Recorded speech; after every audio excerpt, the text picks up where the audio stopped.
I'm shaking so bad right now. My husband cheated on me while I was 7 months pregnant, and he still has the nerve to say it wasn't cheating because nothing physical happened. I carried his child. I trusted him with my entire life, and now I'm standing here realizing I was completely alone the whole time. I don't know how I'm supposed to rebuild a life after being erased this easily. I've never touched another person. Nothing physical happened. It's the get out of jail free card. Exactly. It sounds like total exoneration, right? I didn't do the deed, therefore I am innocent. It's a technicality. It is. But today, we are going to explore a story that just completely dismantles that defense. We're going to find out where the line is actually drawn in a modern relationship and what happens when someone uses that nothing physical loophole to hide a betrayal that might actually be worse than a physical fling. It is a deceptively simple defense, isn't it? Yeah. It suggests that betrayal isn't really about geography. It's not about where your body is. It is about where your mind lives. And, maybe more importantly, who holds the keys to your interior world. And to help us navigate this, we're looking at a really raw, unedited account from a woman named Sarah. She's 31. And the stakes in her story, well, they couldn't be higher because when her marriage imploded, she was 7 months pregnant. And that detail is absolutely crucial. It's not just background noise. It adds a layer of vulnerability that changes everything about the dynamic we're about to analyze. It changes the power balance. We need to look at how a person, in this case, Sarah's husband, Daniel, can convince himself he is a good guy while he is actively dismantling his own marriage. It is a classic case of cognitive dissonance. Cognitive dissonance, that's the psychological term for basically lying to yourself until you believe it, right? Essentially, yes. It's the mental discomfort you feel when you hold two contradictory beliefs at the same time. So for Daniel, he held two beliefs.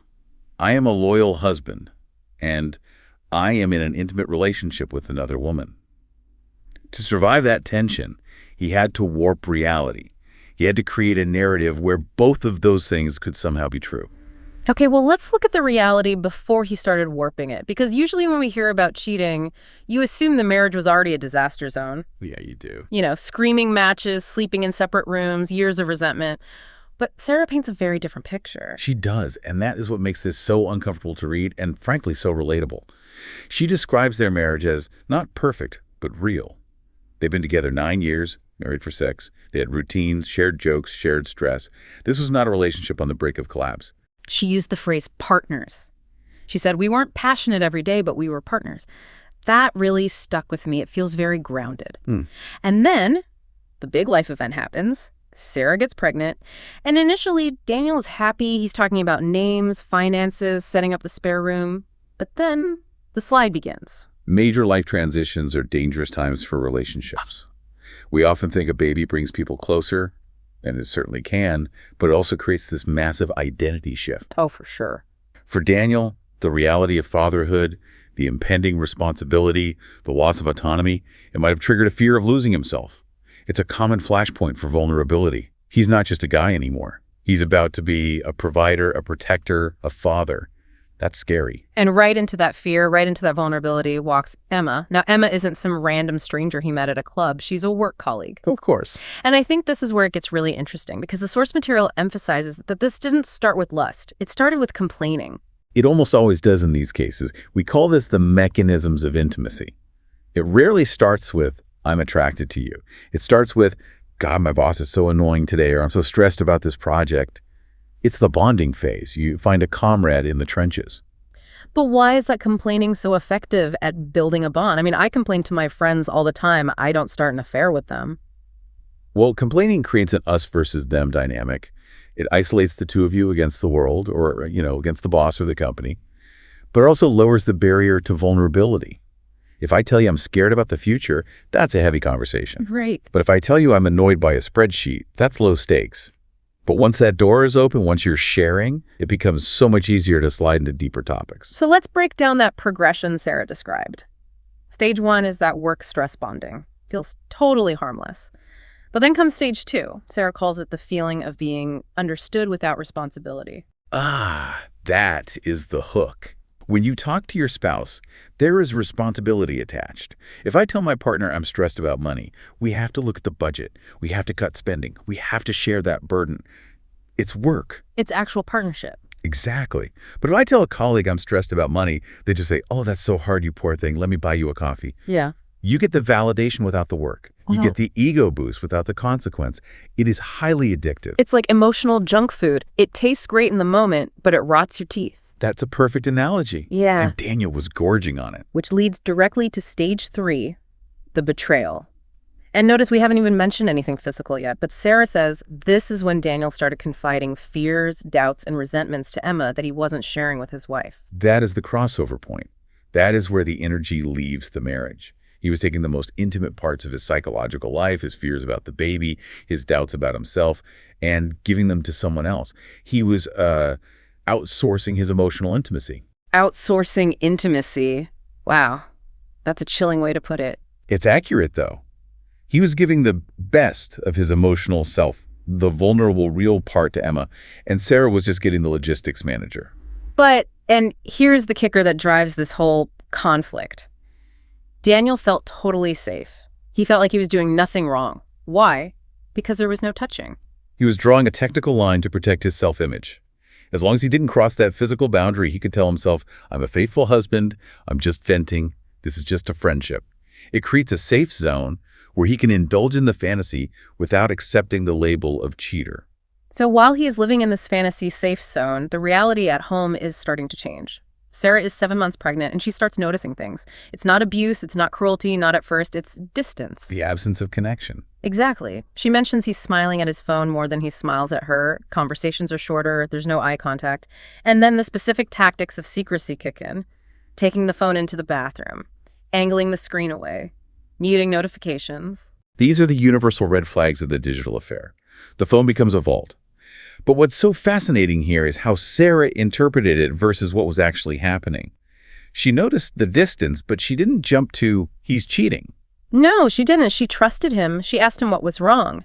When Sarah questioned him, Daniel didn't just deny it. He weaponized her pregnancy against her. This is a profound cruelty. I mean, I really think we need to pause on this because it's not just lying. He used her own biology to discredit her intuition. He told her it was pregnancy hormones. He said her fatigue and anxiety were making her paranoid. He basically said, you're crazy because you're pregnant. And think about the power dynamic there. She is in a state of high physical vulnerability. Her body is changing. Her hormones are shifting. She is already wondering, am I going to be a good mother? Am I capable? Right. And the person she trusts most in the world takes those insecurities and uses them as a shield to hide his own guilt. It totally disarmed her.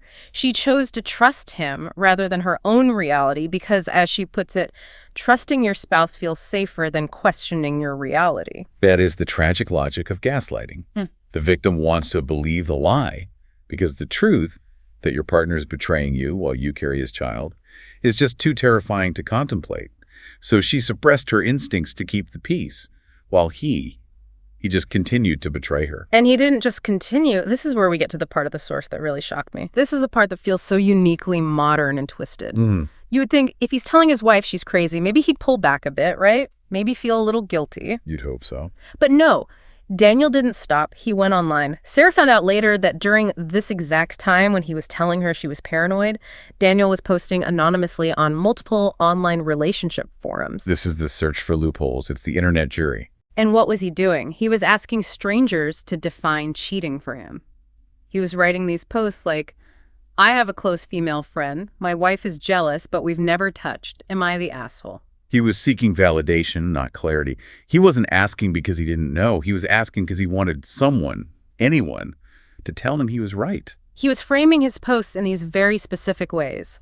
Sometimes he'd play the devoted husband under pressure. Other times he'd ask, how do I maintain boundaries without cutting contact? He was spinning the narrative. This is fascinating psychological behavior. He was crowdsourcing permission. He knew deep down that the water he was treading in was dangerous, but instead of talking to his wife, he went to a jury of anonymous strangers.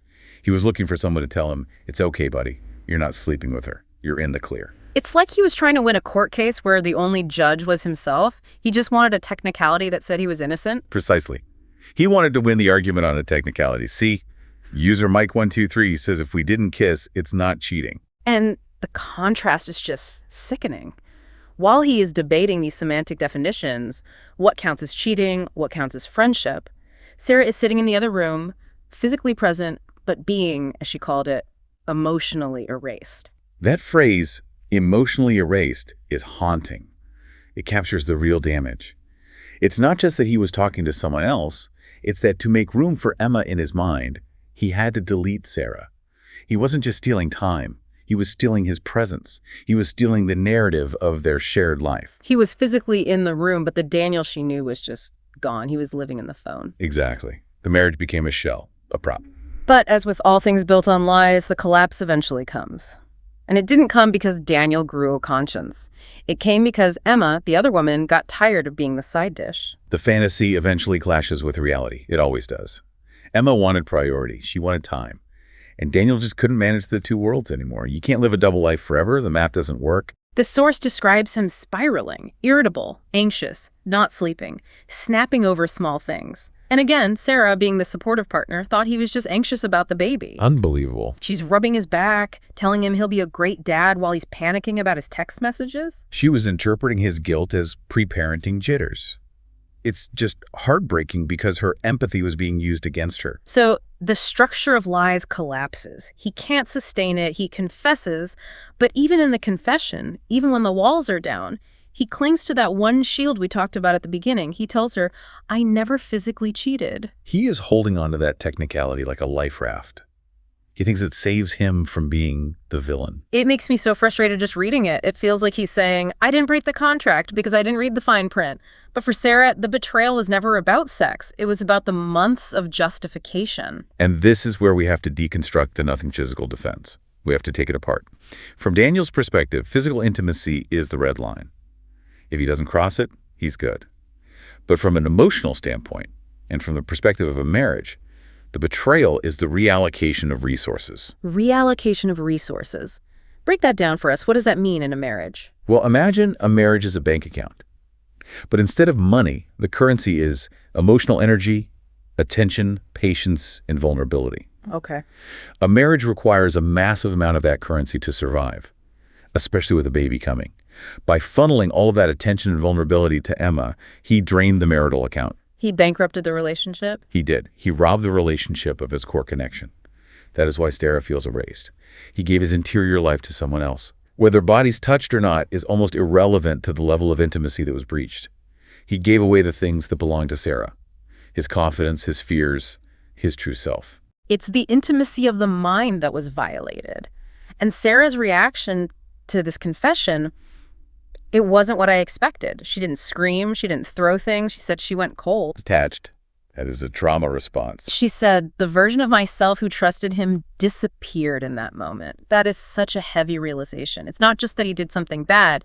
It's that the person she thought she was married to didn't actually exist. That is the concept of retrospective trauma. She has to look back at the last 6 or 7 months, the pregnancy, the nursery planning, the quiet evenings, and realize she was living in a false reality. It completely rewrites the past. It does. Every memory is now tainted. She thinks, was he texting her then? Was he thinking about her when he smiled at me? Was he comparing us? It poisons the history of the relationship. She used a quote that just, it's perfect. Trust doesn't break in one moment. It erodes slowly. That is the most accurate description of infidelity I have ever heard. We tend to think of the affair as the event, the moment of discovery, the explosion. But the real damage was the slow erosion that happened every single day.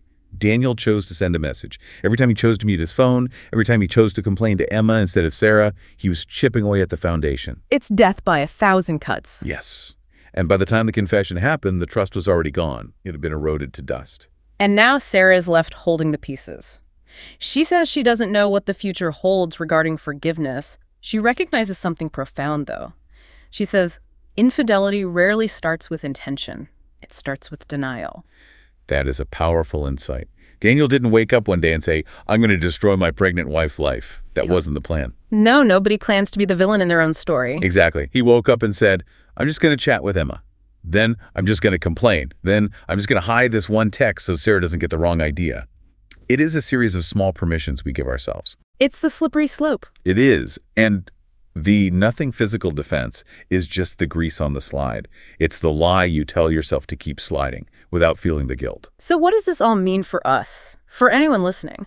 Because Sarah's story is extreme in the circumstances, the pregnancy, the forums, but the pattern is terrifyingly common. We all have phones, we all have stress, we all have colleagues. If we connect this to the bigger picture, the takeaway is that betrayal is rarely a single catastrophic event. It is a process. It is a series of small choices where you prioritize your own immediate gratification, that dopamine hit of validation, over the sanctity of the partnership. It really highlights that the definition of cheating isn't about geography. It's not about where you are. It's about transparency. Absolutely. If you are hiding the nature of a connection from your partner, you've already crossed the line. If you are typing a message and you tilt the screen so your partner can't see it, you are already keeping secrets. It doesn't matter if you haven't touched.